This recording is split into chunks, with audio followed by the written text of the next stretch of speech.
Thank you, Jasmine. Appreciate the introduction. Hi, friends. Lovely to see you all. Thanks for joining. It's an absolute pleasure to be invited by the Commission to share with you this afternoon. I'm looking forward to some Q&A at the end as well. I've got a slide deck that I've prepared for you as well, so I'll switch to that in a moment. But before I begin, I'd like to also acknowledge country and let you know that I'm calling in from the land of the Wurundjeri Woi-wurrung people here in Naarm, and I too would like to pay my respects to elders past, present, and future, and acknowledge any Aboriginal and Torres Strait Islander friends who may be with us on the call today. And thank you for your continued grace and patience as we work towards some semblance of reconciliation and reparations. As Jasmine mentioned, I'm the CEO of Kind Enterprises. We're a social change consulting firm, and we specialize in anti-racism and social cohesion training and multicultural affairs, but of course intersectionality is part and parcel of that work as well. So it's an absolute pleasure to be presenting today.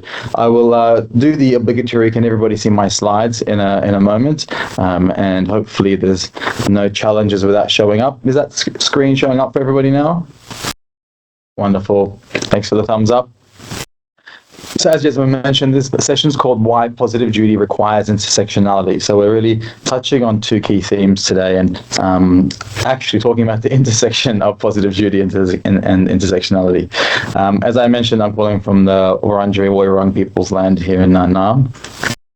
And no matter where we are on this great continent, we are on First Nations country. This map is something I like to remind ourselves that multiculturalism is in fact not something that is new to this continent.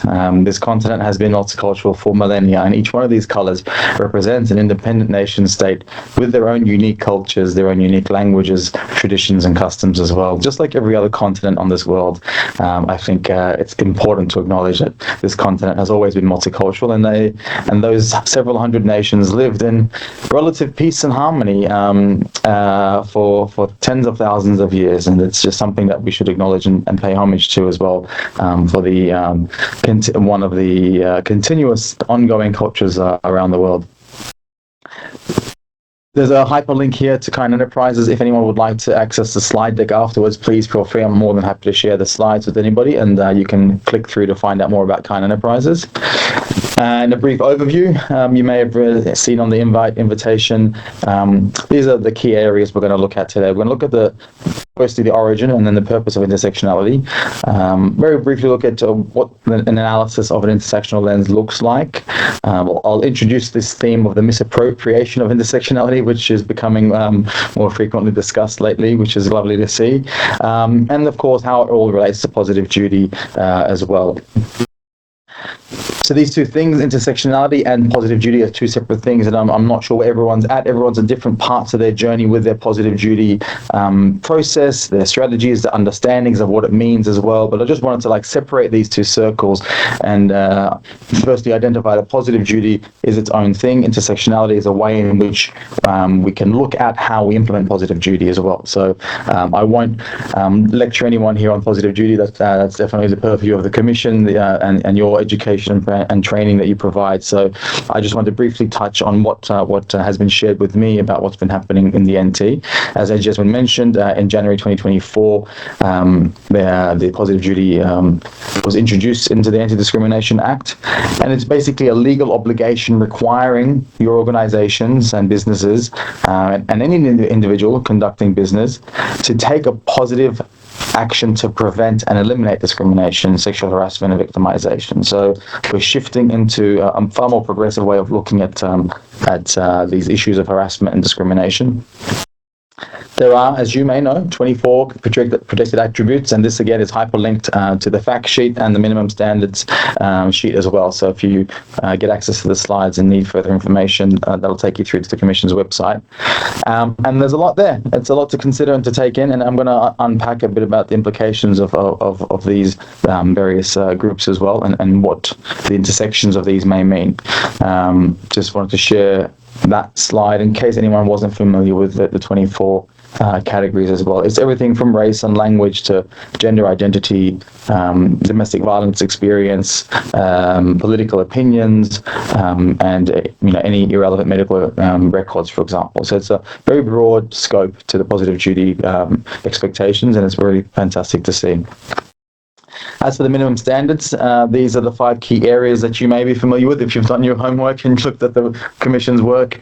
Improvement, continuous improvement, of course, is part of the process and the expectations. A degree of transparency as to how things are going, which will include, data collection and reflection on that data.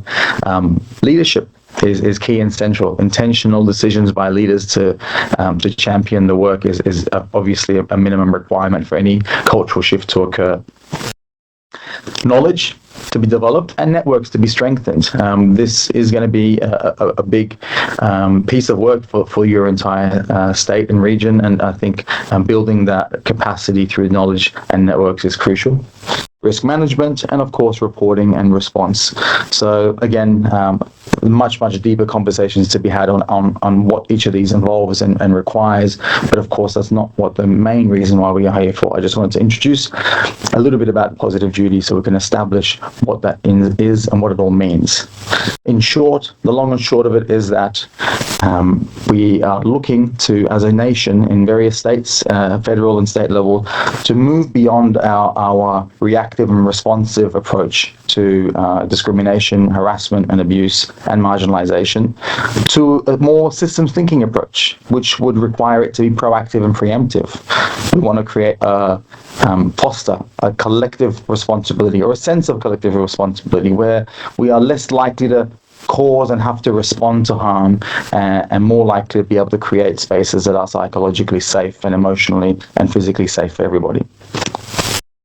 And if anyone's interested in more about what a systems thinking approach looks like in practically, well, that's part of what we provide as far as our consulting services. But in short, a positive duty approach is an element of a systems thinking approach. It's saying that we are going to think about how to make the thing we don't like happening less likely to happen, rather than having, really staunch reactions to it when it does happen, which of course you need to have as well. Why all this? Well, because positive duty would help improve the general physical and psychological safety for everybody. Even though there are 24 listed categories there, a positive duty approach, whether it's intersectional or not, would hopefully create a safer work environment, both physically and psychologically, for everybody. There's no specific group that will benefit without the benefit of the whole. A collectivist approach, a systems thinking approach, means that if you are doing this work genuinely and authentically, it will improve the standards of the workplace for everybody. It's also a bit of a shift away from burden of proof to prove that something has happened to an individual, to a duty of care approach, which says that just like we are looking after our family or our environment or our communities, we have to look after our employees in a positive way and preemptively safeguard them from potential harm and harassment in the workplace. And eventually it creates a safer, more respectful society. From the macro to the micro, we are desperately in need of a safer, more harmonious society, from the local to the international. And I think this work is quite critical in shifting and inoculating the mindset of society towards a more cohesive and connected approach, such that the fabric of our society cannot be torn every political cycle. So what is intersectionality then? And considering that, now that we've touched off positive duty, intersectionality is a term that has probably in the last 3, 4, 5 years become much more heard about. And very few people actually know where it even came from, much less who coined it first and what it means. The long and short of intersectionality, even though I'll refer to a bit of the history and I've hyperlinked the paper it comes from, is that it acknowledges that there are intersecting or overlapping systems of marginalization, and such that any anti-discrimination framework that doesn't apply intersectionality is really looking at it in a linear, single-axis type of framework. And it actually was born out of a critique of the single-axis framework of anti-discrimination in the year 1989. That's how long the concept of intersectionality has been around for, even though most of us probably didn't hear a word of it up until the last 3 or 4 years. It refers to the double discrimination that, for example, black women will experience. They do not get to choose when they are black and when they are women. They are both all the time. And they will be experiencing both forms of marginalization, of racism and sexism all the time. And one cannot equate one with the other. I can't say because of my experience of racism, I know exactly what sexism feels like. Nor can someone say that because of their experience of sexism, they know exactly what racism feels like, though there may be similarities between the two. So it's important to acknowledge that if anyone is experiencing both of those things, these things are not equatable. They are in fact compounding. And in one word, that's what intersectionality really is referring to. It's the compounding nature of systems of marginalization that are usually rooted in power. As I mentioned, Kimberly Crenshaw coined the term in 1989 in their paper, Demarginalizing the Intersection of Race and Sex, specifically those two. And I've hyperlinked that article, as I mentioned, if anyone would like to really look at the origin of this term. The subtitle of the paper is A Black Feminist Critique of Anti-Discrimination Doctrine, Feminist Theory, and Anti-Racist Politics. So everyone's, in their line of view here. Both feminist theory and anti-racist politics really are being critiqued here in the theory of intersectionality. How it came about really gives us a bit more understanding as to why it's so crucial as well. See, at the time, the existing anti-discrimination legislation on both racial discrimination and sex discrimination were working very well for white women, and to some degree, the racial discrimination or anti-discrimination legislation was working well for black men. But Professor Crenshaw, looking at legal cases of anti-discrimination, found that in fact all of the successful anti-discrimination cases that went to court were white women, and almost all of the successful anti-racial discrimination cases that went to court were men. And every time a black woman went to take a case to court over either sexual discrimination or racial discrimination, their cases were overwhelmingly unsuccessful. I'm going to stop the screen share just briefly so I can see your faces very quickly. What she found was that when the cases went to court, and black women would claim discrimination in the workforce or not being hired along the lines of sex, the employer would say, well, no, we've got women hired here, and there's plenty of evidence that we have women hired, therefore you can't claim that we are discriminating along the lines of sex because there's evidence of white women working here. And when the black women tried to go to court with a case of racial discrimination, saying we're not being hired by these employers because of our race, the employer would turn around and say, well, no, actually we've got plenty of black men working on our factory floor or in trucking or logistics, and therefore you can't claim that we are being racially discriminatory either. So because they're hiring white women and because they're hiring black men, they were able to defend themselves against both sides of sexual discrimination and racial discrimination. And that was how Kimberly Crenshaw began to frame this theory of intersectionality, saying that just because you've got anti-sex discrimination policies and anti-racial discrimination policies doesn't mean that people don't fall through the cracks, firstly. And secondly, that those forms of marginalization aren't compounding. White women and black women can't have the same experience of sexism. It's not possible because white women have the experience of sexism without the experience of racism. And as I mentioned, they're compounding. They are not equatable. Go on this theme. Someone's mic just turned on, sorry. So that's how the framework for intersectionality was first coined, and why it's also important to acknowledge that it's not just about identity, which is how it sometimes can come across in some conversations. There are rarely cases where an academic who's still alive and well, decades later, is still reiterating the same thing that they said at the very, very, very beginning, 30 odd years ago, that this was not about fracturing society into more and more silos of identity groups. It was really about an analysis of systems of power. The power that comes with being a specific gender, compounded with the power that comes with being a specific race. And without an analysis of power, which actually connects all forms of identities together, or the marginalization they experience, it can be lost the concept of intersectionality as a means of just fracturing society into more and more and more unique identities with 2, 3, 4, 5, 6 layers of intersectionality on top of each other. The fact of the matter is, intersectionality was always an analysis of marginalization based on systems of power, and that power, of course, includes race and gender first and foremost, and then, of course, everything else that comes with that, from nationality to ability to height and beauty to social capital to class and wealth. The systems of power that Professor Crenshaw was referencing can, in short, be described as social constructs. And social constructs is also an important fundamental building block that needs to be understood in order for us to really be able to apply an intersectional lens. When we understand what a social construct is, how it forms, how it functions and works, then we have a greater degree of literacy of what's actually going on, whether it's gender literacy or racial literacy. The fact that a social construct is not something I agree with personally to identify as also doesn't matter. Like, I may choose to not identify as a person of color, but that means nothing. I will still be treated by society as a person of color. And on the other hand, I may want to say I choose to be a particular race, and society will very quickly remind me that I am or I am not. So it's less about how I identify and more about what the collective agreement in society is about that specific social construct that I've been categorized within. So what are some examples of social constructs that we are familiar with or use on a more regular basis? Let's rattle a few off. I've just mentioned a couple, obviously. What are the most obvious ones at the top of that list? Women's roles. Right, gender.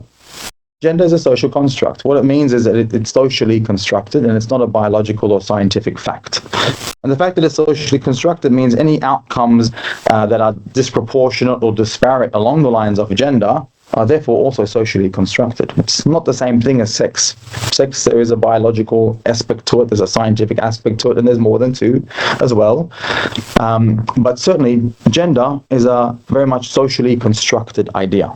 Race, of course, is the other one that most often comes to mind. What are a few other social constructs, so just so we can fill out this idea of the parallels between these social constructs? Race and gender. Yes. Heteronormativity, so around sexuality. Yes, heteronormativity is a social construct as well. What else?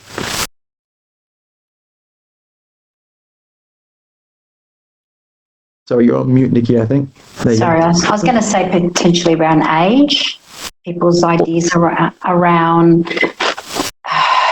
people that are older, and I don't know, I just feel like, I see what you mean. No, so age is definitely marginalized or discriminated against, but it is a biological reality as well. I can't say I identify as a 12-year-old or identify as a 60-year-old. So it's very much rooted in science or biology, but it is a category that people can be marginalized along the lines of. And it's important to recognize that just because it's not a social construct doesn't mean people aren't marginalized along the lines of age. But specifically social construct-wise, things that we've socially constructed that come with an element of power dynamics: gender, class, race, heteronormativity or sexuality, nationality, even ability is a social construct. The idea of being able-bodied or disabled is a social construct we've created, and we've created these categories and boundaries and lines and said, this is the category you fit into. You are able-bodied, you are disabled, you are of this nationality, and you are of this nationality. So these social constructs, one of the similarities that runs through all of them, the through line, I guess, of most, if not all social constructs, is a power dynamic. There are a few social constructs that we can imagine that don't have a degree of power dynamic embedded within them. From gender, there's a power dynamic there. To race, there's a power dynamic there. To nationality, there's a power dynamic there. To ability, there's a power dynamic there. So intersectionality, right from the very beginning, was an analysis of how social constructs impact our experience of life and cause compounding forms of marginalization because of specific socially constructed ideas of how we should behave and what we should be expected to do and where, etc.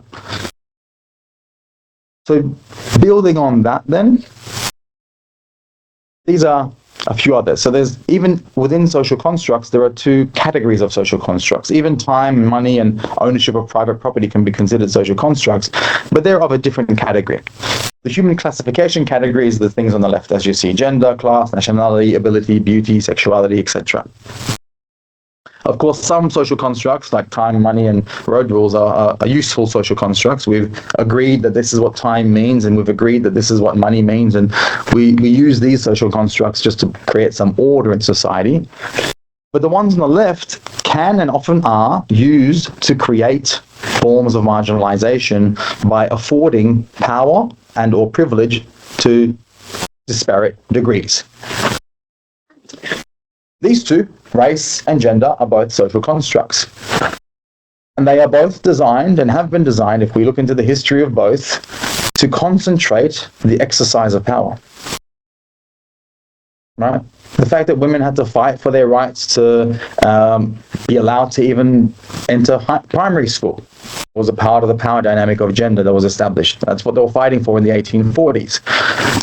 So right through to the 1910s or late 1800s, fighting for the right to vote, for example, or own property, or to get a credit card. They were still fighting for that right in the 1950s and 60s. Women weren't able or allowed to own a credit card or to go to university for certain degrees. So it always came with this idea that this group has a right to exercise power and this other group does not have the right to exercise power, or as much power, let's say. And in the case of race, it's also very much the same thing. Race is not just about one group of people not liking another group of people and using a nasty word. It was very much embedded in the dynamics and the use and exercise and concentration of power. But these two are not mutually exclusive as well. They overlap and intersect, right? So I myself, as a, technically a brown man, not only can I not say that I know the experience of a black man in this country or in this world, because that would be absurd. It would be, disingenuous of me to say that I know what it feels like to be a black man in this world, because it's a different experience to being a brown man, and I have to be honest with that. So not only do I not know what the full extent of that racial dynamic means, but I certainly don't know what the experience of sexism is. On the other side of that Venn diagram, a white woman obviously fully embodies the experience of what sexism feels like, but wouldn't have an idea of what racism feels like. And then, of course, with black women, they have an experience of both.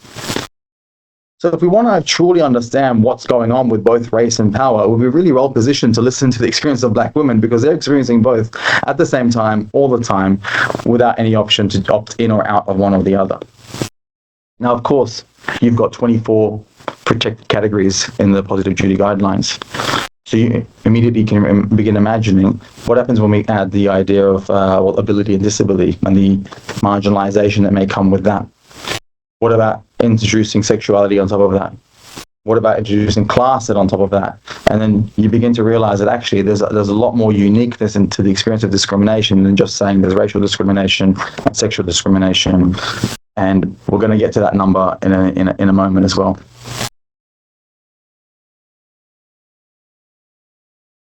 There we go. So there's just 4 of the categories, right? From sexuality and disability to race and gender. Imagine you added 20 more to that Venn diagram.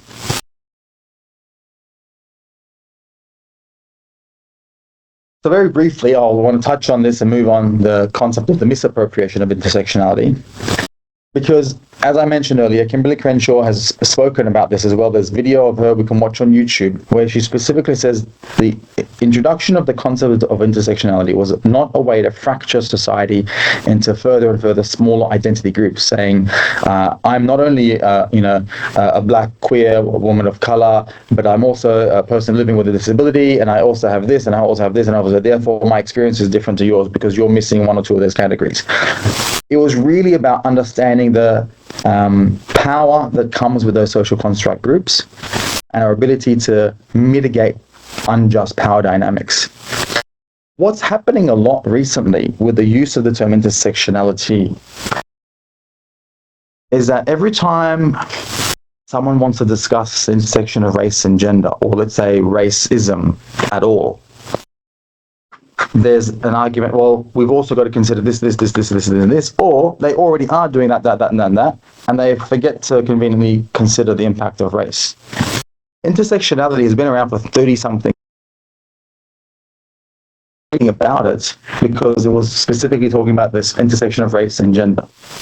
30 odd years later, now that ability and disability, sexuality and neurodiversity, mental health, domestic violence experience, all of these new intersections have entered the conversation, they are at times obfuscating the issue, intentionally confusing the issue by pretending that it's so much more complicated than it actually is, when actually it really just boils down to power dynamics.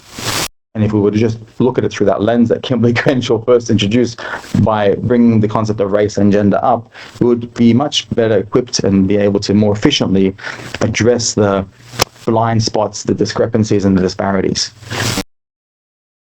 So just something I want to just earmark there for you to keep in mind, to watch how, when people begin to become familiar with the concept of intersectionality, how they jump to every other form of intersection that there is, and somehow race is like not in the room or at the table. And how some forms of intersections are preferenced over others, not just with race, but others. And be aware of this. Just have a bit of a peripheral awareness of this, that if you notice that happening, that we've got to have this intersection, this one included, is the conversation as robust when it comes to certain other forms of intersections, specifically the ones that include the largest proportions of society, i.e. the global majority when it comes to race, for example. And that's what I generally refer to as the misappropriation of intersectionality. Now, how are we going for time? We're doing pretty good for time, so I can slow down a little bit, I guess. Why intersectionality is required for positive duty to be actually effective? That's a question, I guess, that maybe I might put to a couple of you, see if who wants to kind of share a couple of your thoughts as to not only is it important, but why would I say that it's required? What happens if we begin applying positive duty without considering an intersectional lens?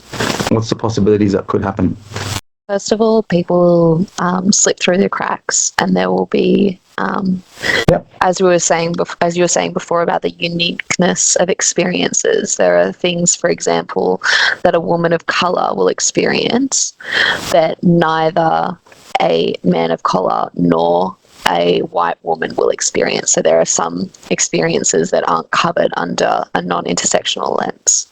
Yeah, that's a perfectly good example of why positive duty wouldn't necessarily be effective if we didn't apply an intersectional lens. Not only do they, quote unquote, fall through the cracks and have unique experiences that aren't covered in anti-sexual discrimination and anti-race discrimination, what else? Even further than that, what else could potentially happen as a negative repercussion even? Not just do they fall through the cracks, but we actually do something inadvertently. Would we basically indirectly discriminate ourselves by not recognising everything else, and therefore we treat people, we don't recognise all of that, so we treat them differently anyway? Yeah, the words you mentioned in the beginning, discriminate, is kind of what I'm fishing for here. Without an intersectional lens, not only do people fall through the cracks, we actually begin reinforcing the forms of discrimination that we overlooked. As an example, the largest, most obvious one where intersectionality came from. If we have positive duty towards sexual discrimination and we want to proactively end sex discrimination, and it's specifically sex discrimination that we've got a positive duty on, let's say, but we don't have an intersectional lens, but we've got tens of millions of dollars going into development of materials, guidelines, resources, training programs, etc. Positive duty for sexual discrimination, but we conveniently forgot to acknowledge that actually sexism is experienced in an intersectional way. What are we accidentally doing here? We're spending tens of millions of dollars on white women. That's exactly it. And all women of colour are expected to toe the line and support that, as they would, because you're all women, but they don't get the benefit of the effort they're putting in, nor do they get the benefit of the energy of the entire nation.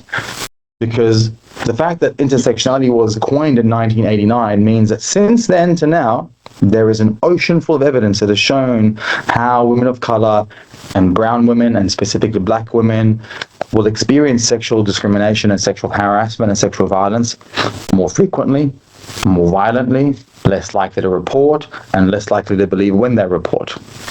So if we don't account for that, what would accounting for that look like? Let's say if we have got a positive duty for sex discrimination, what would accounting for intersectionality kind of look like in that context? In the resources and the trainings and the copy that we're writing and putting out there.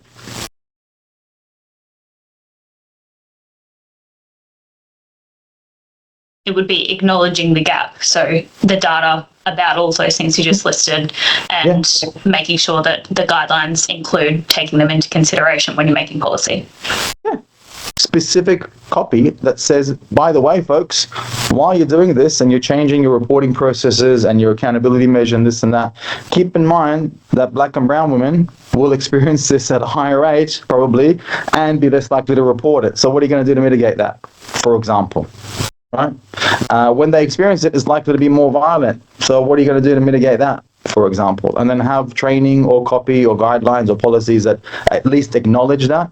And heads of D&I or people in culture or the legal department are aware that, hey, we've got to actually upskill not just on sex discrimination, but make people aware that there's a spectrum to this as well.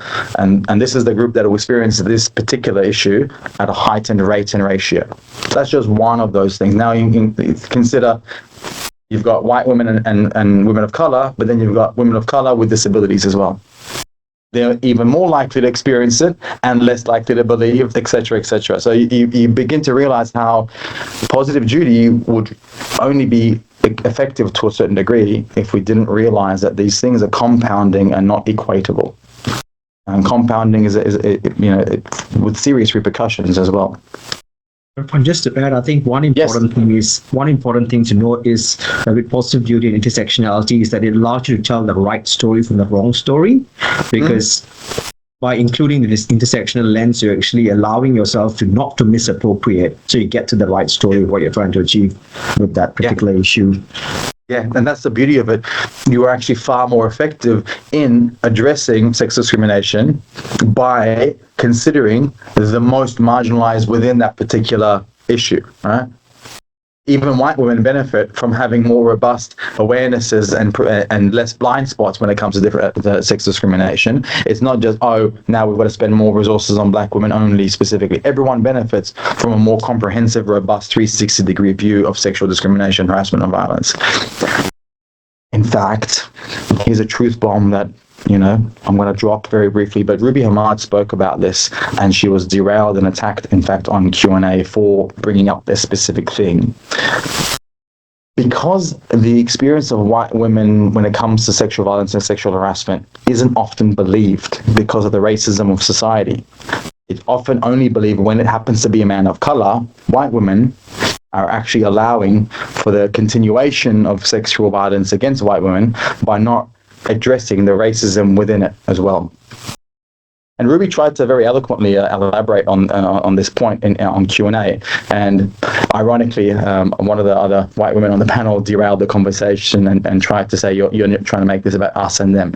And all she was saying was that, no, actually, if you just acknowledge that racism is a part of all of this, and that when white women experience sexual violence or harassment from white men, they're less likely to believe. But suddenly, when it's a person of color, the whole system acknowledges what's wrong with that. That's an indication of the racism that exists within anti-sexual discrimination. That would have been, a great win for everybody if we realized that.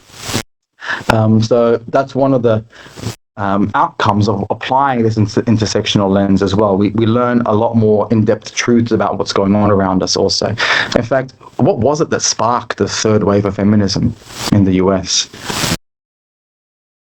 Anyone familiar with what the third wave was in the 90s?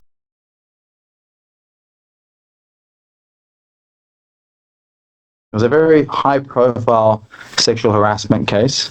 It was the Anita Hill sexual harassment case. It was a black woman. Any guesses as to why that became really high-profile and sparked a third wave of the feminist movement?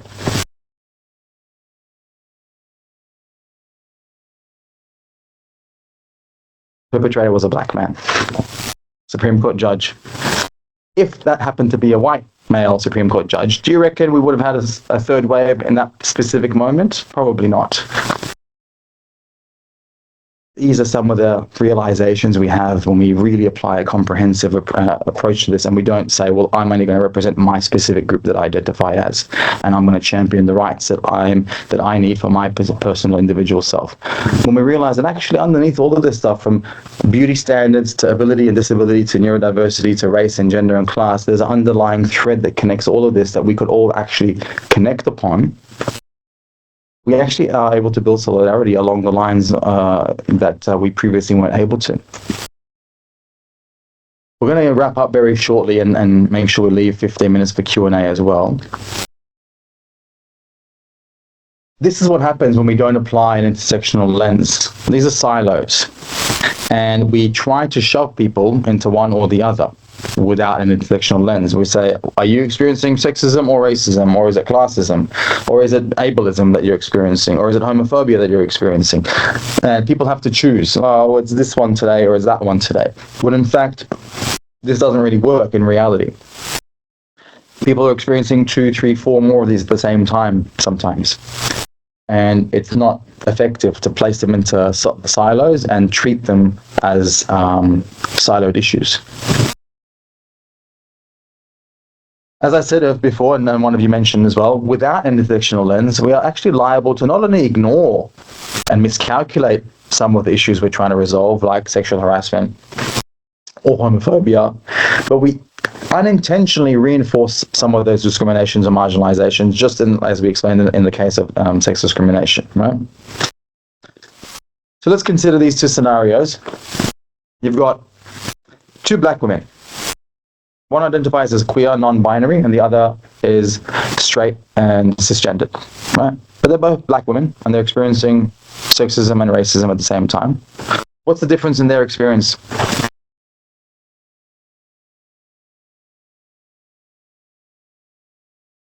What is the uniqueness here in scenario 1?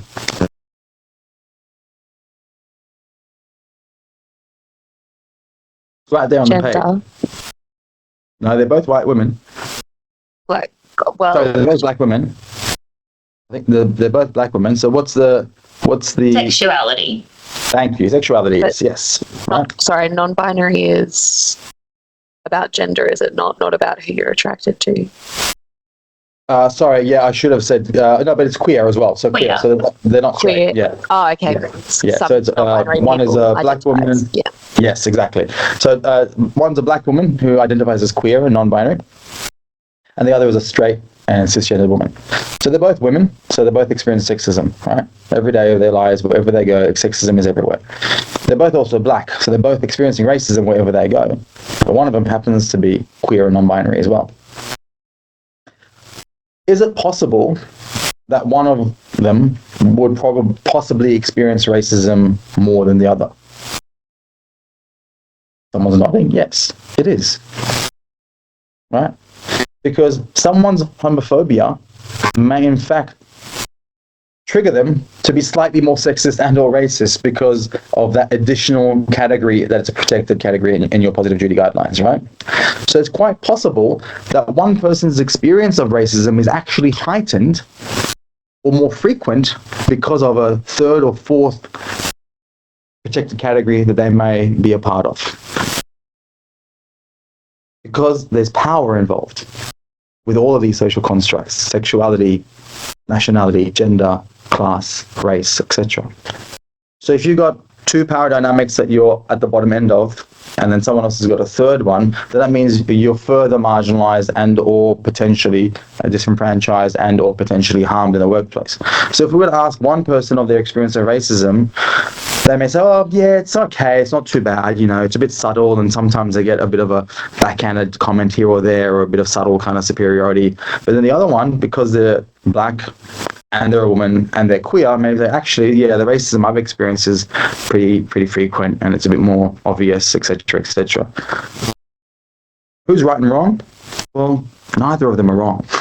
she got to come to terms with the fact that they're both right. It doesn't mean that because this person said there's more racism, that's the objective truth, and or because this one said there's less racism, that's the objective. The truth is that person is likely to experience more racism and or sexism because of some other protected category that they're a part of. Very briefly on the next one. Okay, scenario 2, you got two women, both living with disabilities. One is an Aboriginal, and the other is white and queer. Who experiences greater marginalization here?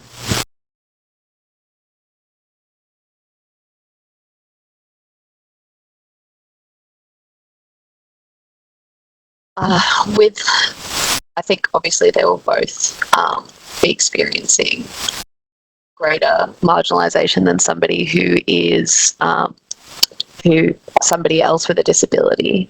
However, Yes. there is a degree at how possibly visible their queerness is may affect how they're treated, whereas someone who is a person of colour is also more likely to be seen as an Aboriginal person. Right. Yeah, very good. In essence, it was a trick question because I don't want anyone to begin playing the oppression Olympics and saying this one's more marginalized than the other. But the insight Mahalia shared is exactly what I was hoping to get to. Sometimes it's about the visibility of the queerness or the disability. One of them may have a very visible disability, one may have an invisible disability, right? So the point of the exercise is not to actually start saying, well, this person's more marginalized than that one, and this one's got an extra category over here. The point is to realize that underneath it, the problem is the same, and on the surface, the solution will be the same.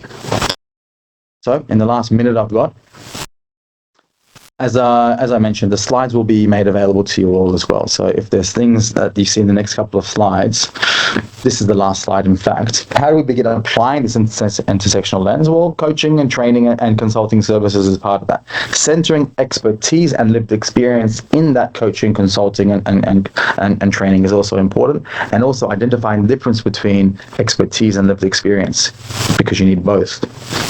A person with lived experience doesn't necessarily have expertise, and a person with expertise may not necessarily have lived experience, and these two are not equatable.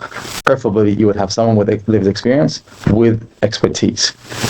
And also being able to differentiate the difference between allyship and saviorism as well. Sometimes we can lean a bit too hard into our allyship and it becomes a bit problematic, and being able to know what feels like saviorism and avoiding that. At its core, the truth is we need to identify core principles. You obviously have to have an awareness of the uniqueness of these experiences, but there are core principles underlying these things that connect them all.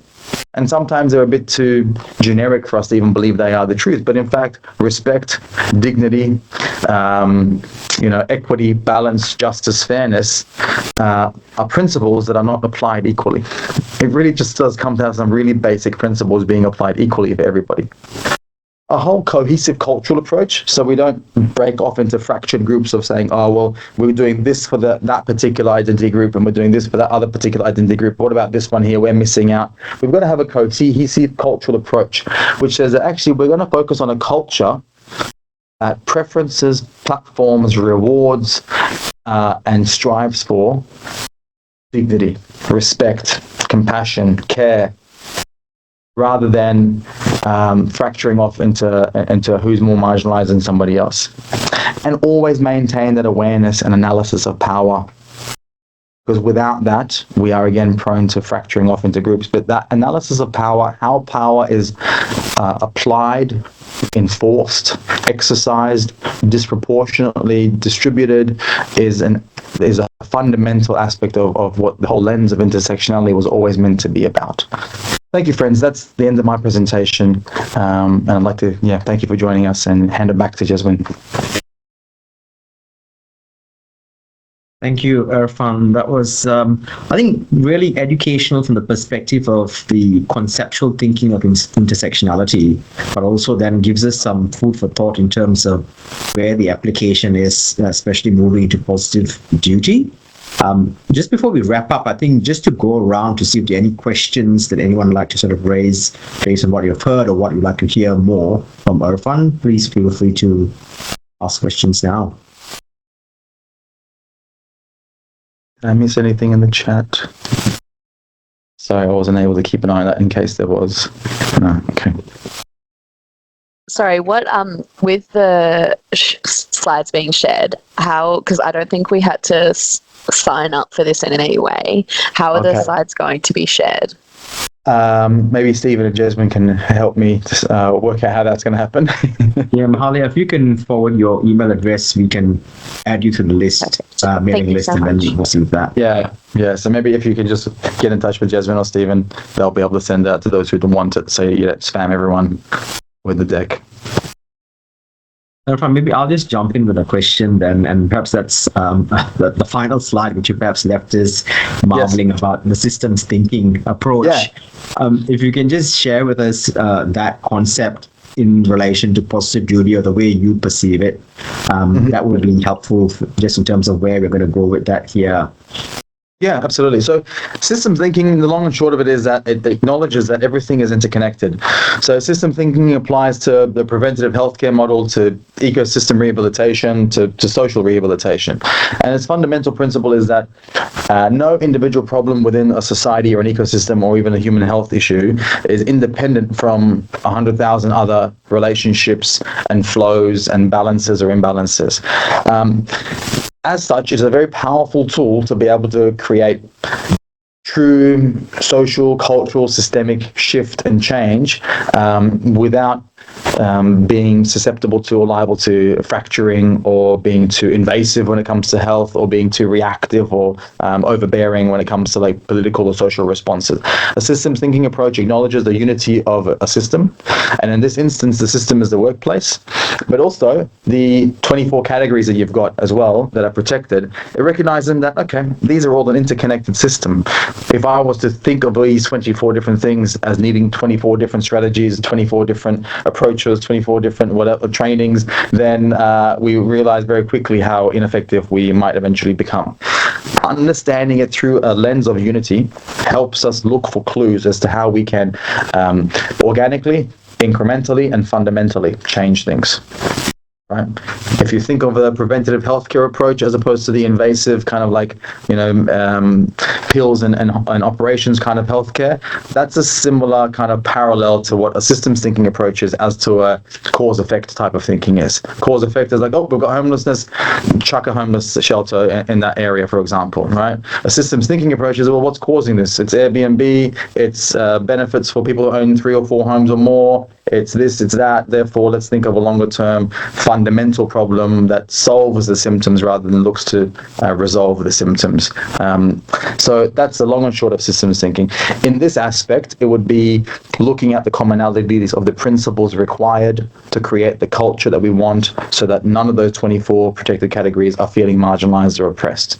Very easily, it's almost quite elementary if you think that actually if we prioritize the equal distribution of respect and the equal affording of dignity to everybody without judgment, without superiority, without politics, then actually we begin to create a more respectful human being that works for us. Therefore, they're very much less likely to discriminate against someone because of their their parental status or because of their class or their race, etc. So it sounds simple, but when you actually start unpacking it, the systems map becomes quite complex, and then the solutions, just as Einstein said, become quite beautiful and simple.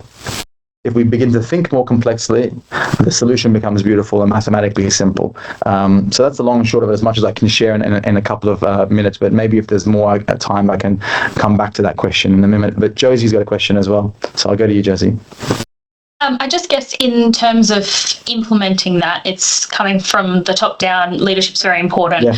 What would you recommend, though, if there is resistance to that change internally? Yeah. Absolutely. And there likely is in most ecosystems, on social or natural, there is a response to change as well. Again, solidarity. Again, a systems approach. Again, recognizing that one-on-one, I'm likely to come off worse off. I've seen people be diagonally promoted outside of their roles of diversity and inclusion, or people in culture for pushing too hard. So you've really got to build momentum organically, slowly, check your blind spots as far as who else is with you, and think like a game of chess rather than a game of checkers when it comes to pushing up against resistance, because that way you are far less likely to be derailed, stonewalled, called, etc. Because at times we will come against resistance. So that's a very like high level response to the question. A more detailed and nuanced response will take a bit more time, but sometimes it does come to how you communicate to who. So I wouldn't advise communicating to everybody exactly the same way in an ecosystem. Whether it's at a school, you'd speak differently about racism to your school students, to your teachers, to your administrative staff, to your headmaster. But they all need to learn about racism and anti-racism, but they require different languaging. So recognizing the bell curve that exists within any population and how I need to reframe my messaging for this particular category of the bell curve as opposed to that particular category of the bell curve, etc. So part of it is that communication style and what kind of information different groups need so that it becomes palatable or acceptable. And that part of it would be more strategic game of chess. Who else can I partner with or build networks with within the organization? What can I do right now that will help strengthen the foundations of what I want to do in 6 months' time, for example? What kind of data collection can I implement now, survey-wise? Who else do I know that's higher up who I can, bring on board as an ally?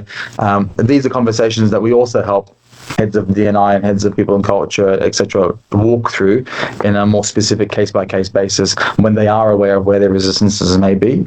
At the end of the day, the outcome is we want to create a better body, right? Like a better human body or a better family or a better unit of society, right? So it shouldn't be at the cost of anybody. True beneficial change for everybody benefits everybody. If I'm able to deal with an illness or disparity in my body, it helps my whole body. It's just that some people don't see it through that lens and they see it as a zero-sum game where if I was to give more equity or respect here, someone else loses respect.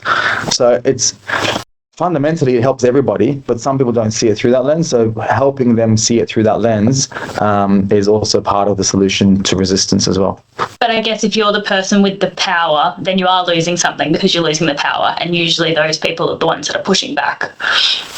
Well, the thing, I don't know if...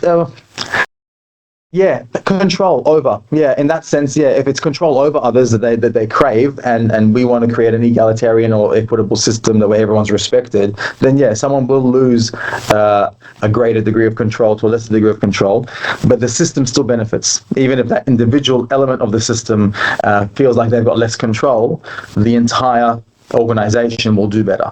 I completely agree, but I guess if that's the person that is making the decision, then that's where you're struggling to make the change. And that's where you have to build momentum through communication with broader bases, find out ways in which you can enforce accountability, find out ways in which you can get others who might not be quite as powerful as that person, but slightly more powerful than you, to think of it as a game of chess, because eventually, you can get to the queen, even though the queen is the most powerful piece on the board.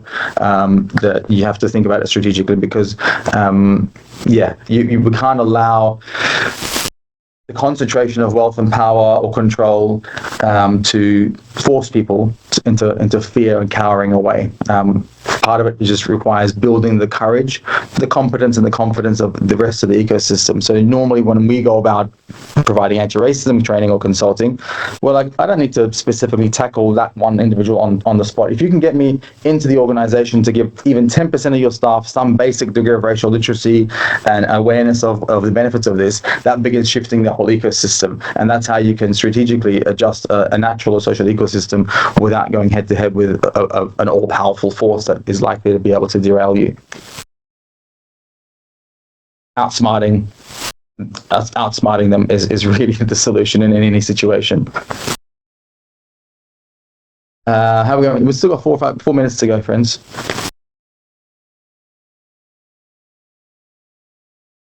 Well, Erfan, I was just thinking on the systems thinking approach and bringing it back to positive duty. I think the way I look at it is the way we apply the 5 minimum standards as part of the systems thinking, and how we sort of analyze positive duty through that space. So for organizations that are, for those of you listening in relation to how you could map out your positive duty at an organizational level, is to look at the 5 minimum standards and think of that as part of a systems thinking approach. It is, yeah. If you think of it as a systems thinking approach and realize that it is a strategic, interconnected cogs and gears within a clock or a watch, then that is an aspect of a systems thinking approach. As long as you realize what the tools of a systems thinking approach would be, then yeah, those things that are mentioned in those 5 points that were listed in the slide as a minimum standards would definitely be part of a systems thinking approach. It's anything that's preventative and preemptive is a systems thinking approach. It's then about, well, what does that preventative and preemptive look like, and how am I going to actually create that in this particular context? How can I be preventative when it comes to harm rather than reactive when it comes to harm? So the whole concept of positive duty at its core is a systems thinking approach. It's just, well, how do we then break that down to what it looks like in its nitty-gritty as to what a systems thinking strategy would look like as a whole? And sometimes you can go straight into it, and sometimes, as Josie was pointing out, if there is significant resistance, you can't go straight into it. You've actually got to strategize even deeper as, well, how can I even get my foot in the door, or beginning opening up, the floodgates before you get there in earnest. But yeah, I think the whole concept of positive duty is in essence a systems thinking approach.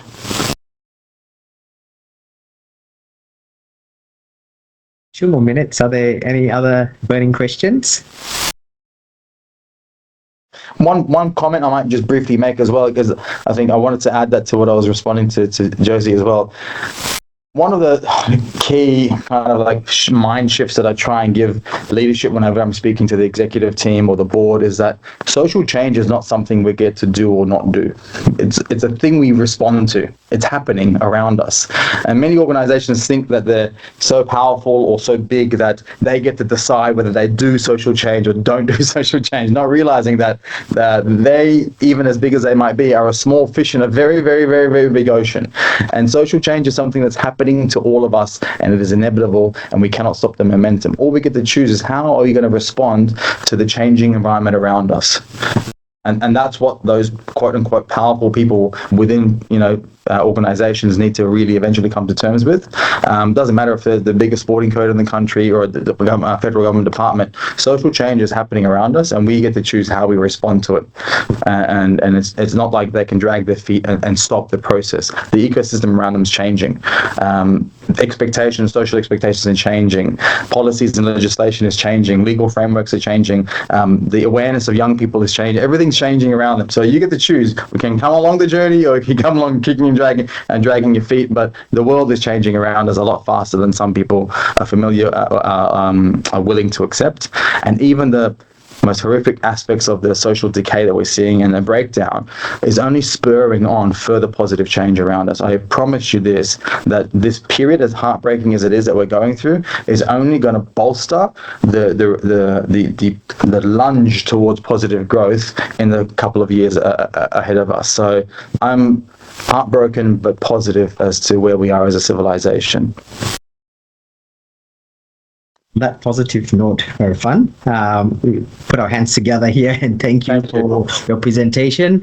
What I have really taken away, especially some of the points that you've noted, is that really important fact of the racial empathy gap that we can bridge through a positive duty lens, but also through that systems thinking. So the few things that I've taken away from your session is really that systems thinking approach in terms of how we apply positive duty, that overlapping of systems of marginalization that you talked about, and that compounding effect, and that's why we need a positive duty lens to address this.